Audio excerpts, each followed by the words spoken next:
1番線に天王寺行きが到着します。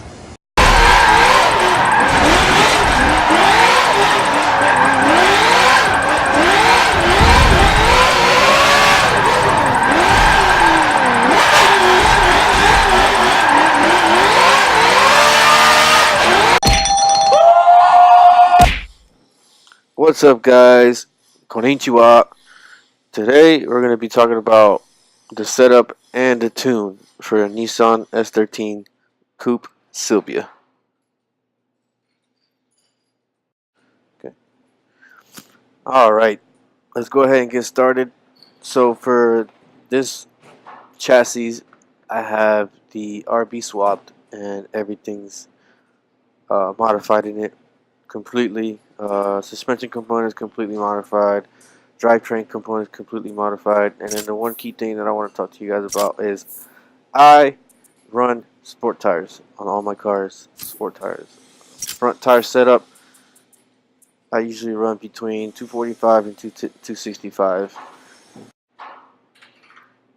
Running at 265 gives you more contact patch for front grip. I'll go ahead and move on to the rear one. Now, depending on your weight and depending how much grip you want out, how much grip you want to get, essentially, you want to do at least a 275 to 295, depending on what you're running. So for the S13 Coupe, I usually run between a 275 and a 285. Now for the S15, the Silvia, it could be a 285, 295, and so forth. So with this setup that I have right now, I'm running 285s. Let's go ahead and move on to the tune. So for tire pressures, I'm running a 21.5 in the front, and the rear I'm running all the way down 15 for maximum grip. Now, disclaimer: this is a grippy setup. This is an aggressive setup, mainly for aggressive tandems. Now, with that being said, you can run for not so much an aggressive setup. You want to run between 22 to 25 psi, give or take, due to the fact that the tires, when they heat up, they usually heat up around 3 to 5 pounds. In the front, you're going to want a good amount of grip in the front. That way you can get those good transitions or get those manjis in or have just consistent grip up front. Now for the rear, you want that car to squat, you want that forward bite, you want that side bite. That way when you come in the corner very hot, you don't rely on the e-brake or your brakes. You just let it ride. Now for the gearing, I usually run between a 4.1 and 4.3 depending on the setup. I ran a 4.1 and a 4, and I currently have a 4.3 on my 180SX back in Japan, and I like that setup. So realistically, I set up cars on Forza to my past drift cars. So with this one, I have the final drive at 4.1, and then first through fifth, I usually use those gears. First and second, you're not going to really need those as much. You're going to want to maintain your drifts between third and fourth, and fifth for really long corners and such. So if you want to go ahead and look at the numbers on my gearing, go ahead, and we'll move on to alignment. Now camber. Yeah, think about it like this: when you turn the wheel all the way to the, if you're counter steering or whatever such, the tire that you're going to be main concerned about is the lead one. Will that lead tire have flat contact patch with the amount of negative camber that you're putting it on? So with that being said, for aggressive or grippy setups, you want that complete flat contact patch when that lead tire is being counter steered.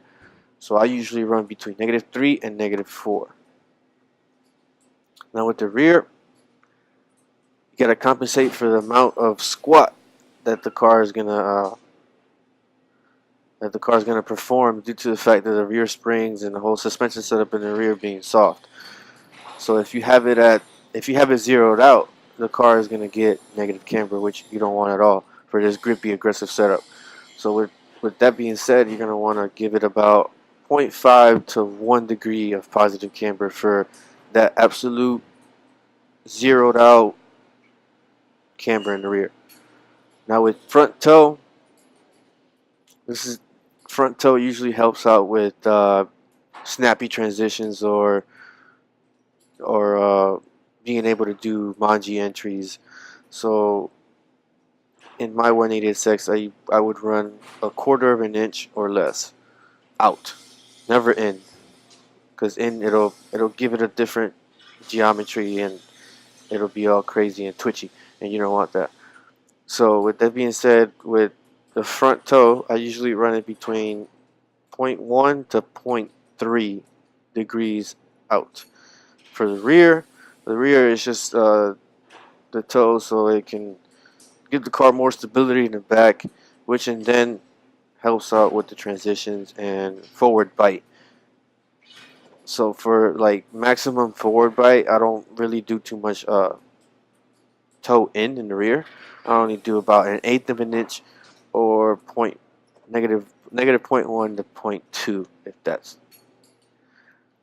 For front caster, you always want the caster at the highest it could be. So for Forza, it's usually 7 degrees. So for caster, you want to go ahead and max it out, because this then relies to the negative camber that you're running in the front. So if you want more flat contact patch, running a higher caster will create that flat contact patch, as well as the easiness of the steering when it comes to the car driving itself. By having a low front caster, it'll be easier for the car to correct itself. Or, you know, like let's say if you're doing a circle, how long is that wheel gonna take to correct itself? Picture it like that. For NI roll bars, just keep in mind that the engine in the front, if you swap it, adds weight. So think about it realistically. Usually I run my front and rear roll bars about the difference of 5, 6. So for the front, I usually run between 20 to 24, 25. The rear, I usually run it between 16 to 20, give or take, depending on the weight of the vehicle and the setup. Now for the springs, I run a realistic. Usually run 8 and 6, 10 and 8, 10 and 6. So with that being said, since this car has an RB in it, you gotta compensate for the extra weight of the RB, since the inline 6 and is heavier than the SR, the V8. So I want to go ahead and put it at 661. Give it that 6.3 setup for the front, so it can maintain that stability, that somewhat stiffness. And the rear, you want that squat, you want that rear grip, you want that forward bite. So what I do is I usually run between, depending if I'm feeling really, really grippy, I run between 300 to 500, if that. Now for the ride height, the rear gets slammed, no matter what. The rear is always going to be slammed. Now the front, my front is always going to be higher than the rear. Given why is because you want that front to have a lighter steering feel. You don't want all that weight on top of the wheels, and it'll create more stress for the wheels to counter steer when you're coming out of a corner or when you're trying to transition on somebody's door. So if you lift it up a little bit from the front and have it higher than the rear, you're gonna have that lighter feel. It doesn't have to be all the way up, but just know that just raise it up higher than the rear. Now for the dampening, keep in mind that rebound, it's the time it takes for the spring to return to its original position. For the bump stiffness, it's the time that it takes for the dampener to compress. So if we want the car to be super soft in the rear, have that squat, then you're gonna want to run it soft. Now if you want to maintain that that nose dive, you want to maintain that body roll, you want to kind of run the front stiffer than the rear, of course. So with that being said, when it comes to rebound stiffness, I run it between 6 and 8. And for the bump stiffness in the front, I usually run it a number lower than the rebound. Now for the rear, same. I usually run my rear rebound at 3 to 5, and then bump from like 3 to 5 as well. Downforce, I don't really do any of that. The braking, personal preference. If you want your braking more to the rear, to the front, how much brake pressure do you want? If you like left foot braking, balance it to the front, and then lower the braking force. That way you can sit on that left foot brake more and not have.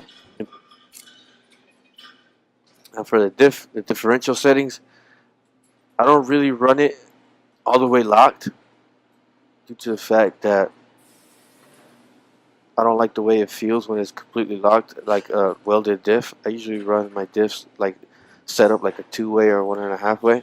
So right now I'm running an 80% and 62%.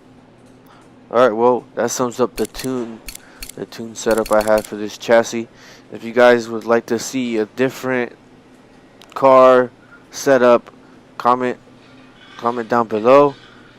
Now, if you guys like this setup or feel like I can improve it with something else that you guys have experienced, comment below as well. And if you guys use it and you like it, comment as well below. So, as always, like and subscribe. And if you want to get some tandems in, hit me up. Gamertag Project Taino. I'll put it in the link below. Peace.